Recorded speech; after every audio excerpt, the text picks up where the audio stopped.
What is Greater Israel? This recently came up after this article in one of the main English-language Israeli newspapers, the Jerusalem Post, went viral. The article was called, "Is Lebanon Part of Israel's Promised Territory?" And it explains the origins of a concept called Greater Israel. The article reads, "In the last generation, the term Greater Israel has come to the forefront. It's sometimes used in political or religious discussions about the ideal or future borders of Israel, often in the context of messianic or Zionist aspirations. Some interpret it as a call for the reestablishment of Israel's biblical borders. However, the concept varies in meaning, ranging from symbolic or spiritual interpretations to literal geographic claims." Greater Israel has been a topic of discussion, especially after Israel's attacks in Lebanon, which revealed a deeper desire within Israel's extreme right to actually begin Jewish settlement in Lebanon. The so-called Israeli Movement for Settlement in southern Lebanon posted a map of the sites of prospective Jewish settlements with all the Arabic names replaced with Hebrew names. This ideology has had a resurgence lately, largely because Israeli Prime Minister Benjamin Netanyahu formed his coalition government with Messianic Zionist parties. There's a whole documentary by TRT about this called Holy Redemption, Stealing Palestinian Land, and it's worth watching, but this video will focus on the history of the concept. The article in the Jerusalem Post was taken down, but you can read it by using an internet archive site like archive.org, and the article says, quote, "Greater Israel refers to the concept of the biblical boundaries of the land of Israel as promised to the Jewish people in various parts of the Torah. It's often associated with the land described in the covenant with Abraham, which stretches from the river of Egypt to the Prat River." And then it quotes the Torah, "When Hashem, God, promised Abraham the land of Israel," the verse says, "On that day, God made a covenant with Abraham, saying, 'To your descendants I have given this land from the river of Egypt to the great river, the Euphrates,'" which is Mesopotamia or modern-day Iraq. While it has religious origins, the Greater Israel concept is referenced from the very first days of the Zionist movement. The Zionist movement was the movement of European Jews who wanted Jews in Europe to move to Palestine to create a Jewish state. One of the first mentions of Greater Israel is written in the founder of the Zionist movement, Theodor Herzl's diary in 1898, just 1 year after the first Zionist Congress. On page 711 of his diary, Herzl describes the geographic proposal for a hypothetical Jewish state and says that the area demanded will be from the Brook of Egypt to the Euphrates. He then goes on to describe how this area will be slowly transferred from an Arab majority to a Jewish majority. The Zionist movement first presented this map showing what a future Jewish state would look like at the Paris Peace Conference in 1919, the conference where the World War I surrender terms were being signed. The empires that had won the war, Britain, France, Italy, and Japan, were dividing up the colonies of the losers, the Ottoman and German empires. One of the territories the Ottoman Empire lost was this area here, the Levant. The Levant is the heart of 3,000 years of Arab civilization. For centuries, they lived under the Ottoman Empire, but the empire's collapse during World War I brought hope that Arabs might finally be able to govern themselves. Instead of that, however, the Allied powers took over and created entirely new countries based on completely arbitrary boundaries. The map of the Middle East we know today was literally drawn with pencils and straight edges at a meeting at 10 Downing Street in London, which is the British Prime Minister's office, by two British and French diplomats named Mark Sykes and Francois Picot. Under the all-too-familiar colonial guise of protecting minorities, the European powers drew states that intentionally divided the region along the lines of sect.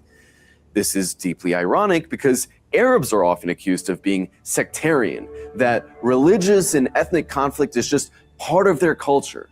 But these distinctions between Christians and Muslims, Shia and Sunni, Arab and Kurd, were really exploited and exaggerated by the British and French, not Arabs.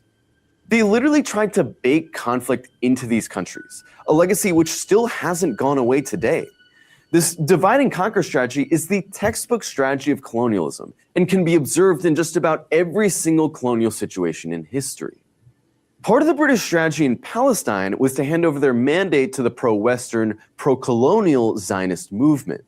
The Paris Peace Conference of 1919, where the British and French were dividing up the spoils of World War I, is where the Zionist movement first presented its proposal for the borders of a future Jewish state.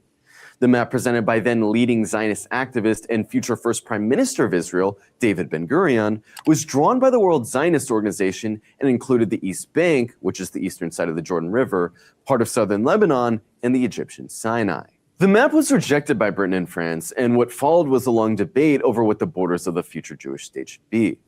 One of the leading proponents of expansive settlement was this guy, Zev Jabotinsky, a leader of the hard-right revisionist wing of the Zionist movement. At the 1931 Zionist Congress, Jabotinsky actually split the Zionist movement over the question of Transjordan being included in a future Jewish state because he felt it was such a crucial aspect. This is notable because Jabotinsky is considered the ideological forefather of the Likud party, the party of Benjamin Netanyahu. His most famous writing, The Iron Wall, is an essay he wrote in 1923 that argued that there would never be a voluntary agreement over European settlement in Palestine because, in his own words, there's never been a historical instance of a colonial project getting consent from the native population.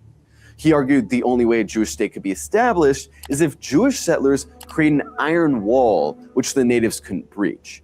The essay is only 7 pages long, and it's definitely worth reading. Israel declares independence in 1948, but in its entire history, Israel's never actually defined its own borders. Israel's borders have changed almost constantly in its 70-year history because it's always conquering or trying to conquer more land. In 1948, Israel expelled Palestinians into neighboring countries to create a Jewish majority state. In 1967, Israel fought the Six-Day War. The popular Israeli narrative of this war is that all of the Arab governments woke up one day and randomly attacked Israel because they hate Jews. But the truth is, Israel provoked a war with the Arab states intentionally. This was openly admitted by several high-level Israeli generals after the war. Matthew Peled, one of the Israeli commanders in the Six-Day War, told the Israeli newspaper Haaretz the thesis that the danger of genocide was hanging over us in June 1967 and that Israel was fighting for its physical existence is only a bluff, which was born and developed after the war. In the 1967 war, Israel conquers all of historic Palestine, the Egyptian Sinai, and the Syrian Golan Heights, more than doubling its territory. The UN does force Israel to return the Sinai, but Israel refuses to leave the Syrian Golan Heights, which is still under Israeli occupation today. One of the major turning points for Israel is its 1982 invasion of Lebanon. It was Israel's first attempt at a major occupation of a country outside of historic Palestine. But even before Israel's invasion, it had been using Christian sects in Lebanon as proxies to fight the Palestinian liberation fighters in the south of the country. Lebanese Christian fascists famously served as the trigger pullers in the Israeli-orchestrated Sabra and Shatila massacres, where 3,000 Palestinian refugees were executed over the course of a day and a half in what the UN General Assembly condemned as an act of genocide. One of the visions for Israel's long-term strategic outlook to come out of this invasion was laid out by an aide to the Israeli Minister of Defense at the time, Ariel Sharon. The strategy paper, called A Strategy for Israel in the 1980s, which was published by the World Zionist Organization's ideological journal, Kivunim, or Directions in Hebrew, explains in thorough detail how Israel should exploit the sectarian divisions in other Arab countries, as they did in Lebanon, in a larger strategy to fracture the Arab world.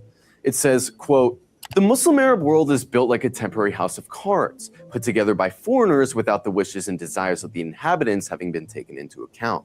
It was arbitrarily divided into 19 states, all made of combinations of minorities and ethnic groups which are hostile to one another, so that every Arab Muslim state nowadays faces ethnic social destruction from within, and in some, a civil war is already raging." Then it goes on to say, Syria is fundamentally no different from Lebanon. The real civil war taking place nowadays between the Sunni majority and the Shia Alawite ruling minority testifies to the severity of the domestic trouble. Iraq is, once again, no different in essence from its neighbors, although its majority is Shia and the ruling minority is Sunni.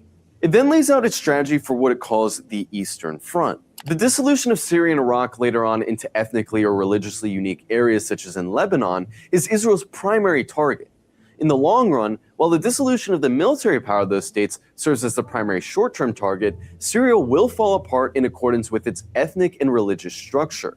This state of affairs will be the guarantee for peace and security in the area in the long run, meaning for Israel, and that aim is already within our reach today.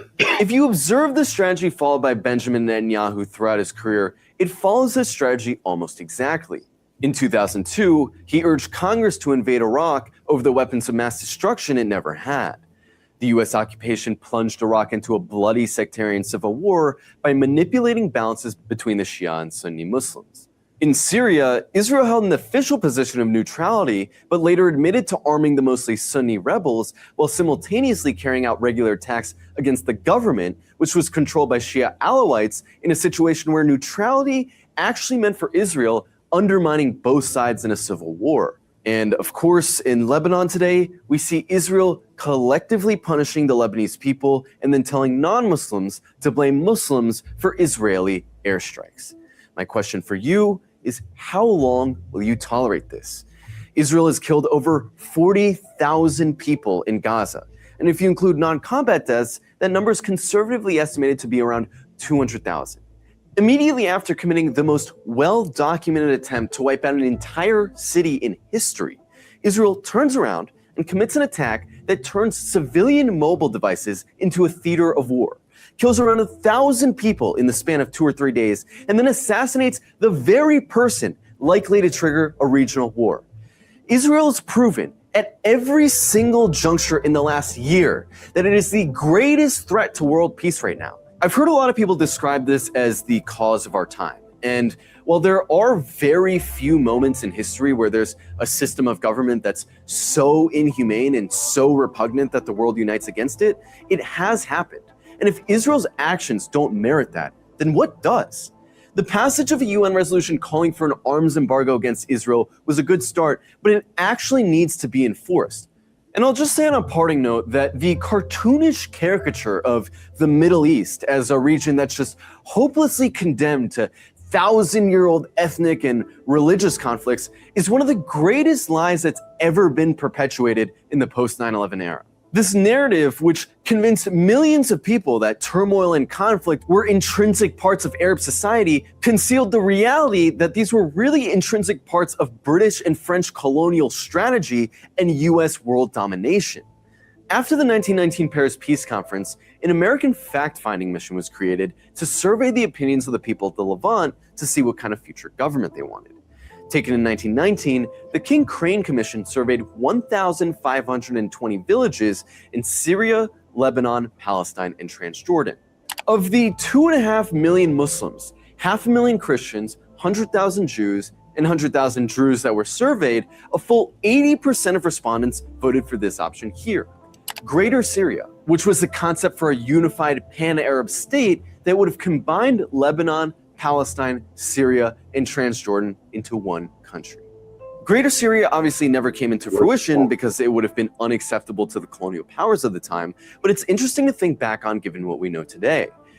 The whole thesis of that 1982 Israeli strategy memo was premised on the idea that Pan-Arabism was dead.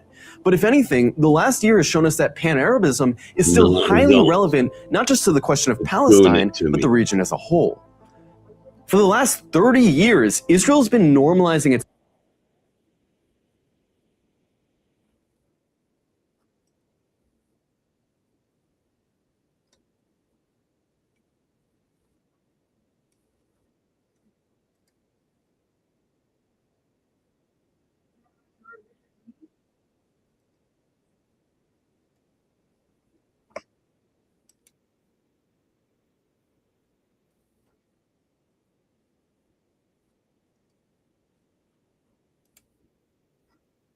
presence in the region by making peace agreements with Arab states. I can't find who that is that's talking. Where it is. Fuck.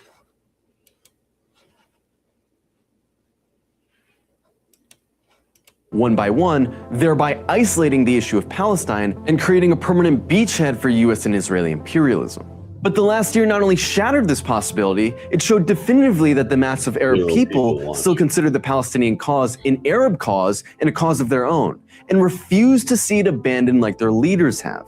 It's not surprising that the 1982 memo was contingent on the absence of Arab unity.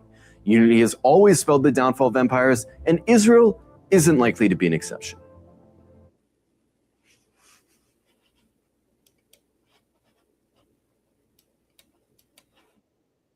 Never fully defined its borders. Most countries have maps showing exactly where their sovereignty begins and where it ends, but Israel doesn't. Israel's borders with Egypt and Jordan were first set as armistice lines after the 1948 Arab-Israeli War, then formalized through peace treaties in 1979 and 1994. But its borders with Lebanon, Syria, Gaza, and the West Bank remain undefined and unrecognized. Even within Israel itself, no official map shows agreed-upon national boundaries. That ambiguity isn't a mistake, because as long as Israel's borders are not set in stone, they can keep expanding. This is the story of a borderless project, the Zionist vision of Greater Israel and what it means not just for Palestinians, but for the entire region.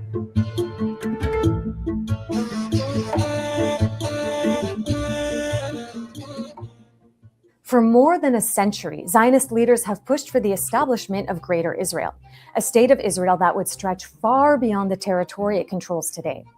In the late 1800s, well before Israel was established, early Zionist leaders convened to debate their visions for a Jewish state. First, there's Theodor Herzl, a Zionist founder from Vienna who's often called the father of modern Zionism. He envisioned the borders of this future Jewish state running all the way from the Euphrates in Iraq to the Nile in Egypt. Then there's Russian-born Zev Jabotinsky, the ideological forebear of Netanyahu's Likud party. He imagined Israeli sovereignty on both sides of the Jordan River. In 1947, Zionist leaders accepted the UN partition plan that proposed dividing Palestine into two separate states, one Palestinian and the other Jewish. But it was a tactical move. David Ben-Gurion, Israel's first prime minister, made clear that this was just a first step toward eventually gaining control of all of what he envisioned as Greater Israel. His strategy was to secure international recognition for part of the land first, then build military power to take the rest by force. And that's exactly what happened. In 1948, Israel expanded far beyond the UN partition lines during the Nakba, when Zionist militias violently expelled over 750,000 Palestinians from their homes and destroyed or depopulated over 400 Palestinian towns and villages.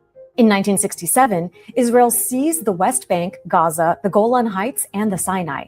It only eventually returned the Sinai to Egypt after Egyptian forces retook the territory during the War of 1973. Ever since then, Israel has continued expanding its territory throughout the West Bank by establishing facts on the ground, settlements, outposts, and military zones that have proven impossible to reverse despite being illegal under international law. The population of Israeli settlers in the West Bank and East Jerusalem has skyrocketed from just a couple thousand in 1967 to over 800,000 today, with the past year seeing the largest expansion of Israeli settlements to date. For a long time, despite Israel's gradual expansion, most Israeli leaders distanced themselves from Greater Israel proclamations, at least publicly, as to not provoke neighboring Arab countries they sought to normalize relations with. But more radical settler groups like Gush Emonim, a messianic settler movement founded in the 1970s, never abandoned the Greater Israel vision and continued to tie the expansion of Israeli settlement to religious destiny. Their efforts helped fuel the rapidly growing settler movement we see entrenching its control in the West Bank as we speak. This is the promise of God to the patriarchs of the Jewish nation. It's 3,000 kilometers. It's almost as big as the Sahara Desert. So this is the biblical Israel. Yes. Can I call it? Yeah. And this is which countries are these? And which country? Don't mention. And today, Greater Israel can no longer be disregarded as a fringe idea. Israel's current government is considered to be the most far-right in Israeli history, led by extremist ministers like Itamar Ben-Gvir and Bezalel Smotrich, who are making territorial expansion a core component in their political platforms. Even Israeli Prime Minister Benjamin Netanyahu has begun openly embracing it, recently calling the project a historic and spiritual mission. אז אתה שואל אם אני מרגיש שאני בשליחות היסטורית ורוחנית, התשובה היא כן. It's a statement with huge implications, not just for Palestinians, but for the whole region. Israeli soldiers have been spotted wearing Greater Israel patches as they commit genocide in Gaza, and Israeli leaders are calling for the ethnic cleansing of Gaza's entire population to be replaced by Israeli settlers. Some Israelis have gone as far as openly invoking Nazi Germany's Lebensraum doctrine, land conquest for living space, to push for settlement expansion into areas Israel's occupying in southern Lebanon and Syria. In the West Bank, Israel's government recently approved construction of new settlements that would effectively divide the West Bank in two and prevent the establishment of a contiguous, viable future Palestinian state. Because Israel has never officially defined all of its borders, each war, land grab, and bombing campaign has the potential to redraw the map of Israeli control in the long term. Each new fact on the ground inches Israel closer to its ultimate goal of returning Greater Israel into a reality. And each time the world averts its gaze and lets Israel get away with violating its neighbor's sovereignty, Israel's leaders get more emboldened. History shows us that expansionist powers won't stop unless they're forced to.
It's not giving me sound.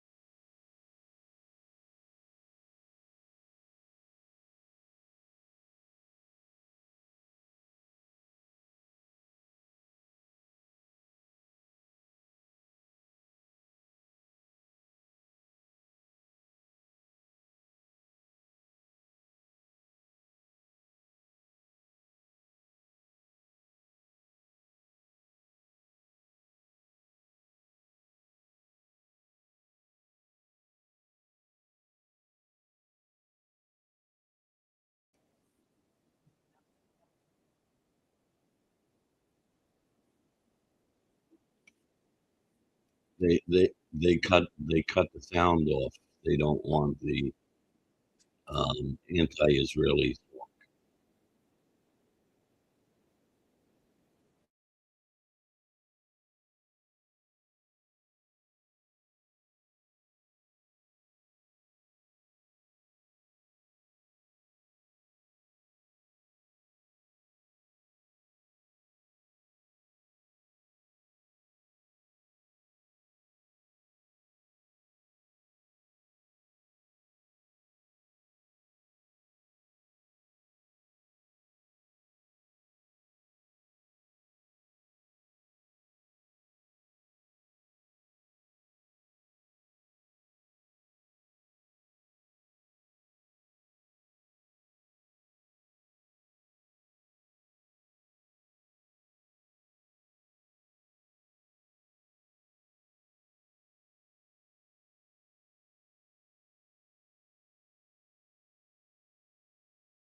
Okay, for anyone who was here watching, I'm sorry they shut the sound off. I guess they didn't want you to hear what I was showing. So I'm going to end the stream here. I'm just a little disappointed that they shut the sound off after 27 minutes.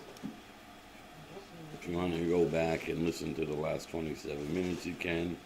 The other people are probably just in here are just agents of the government or Israel or somewhere because they don't like the content. God bless everyone.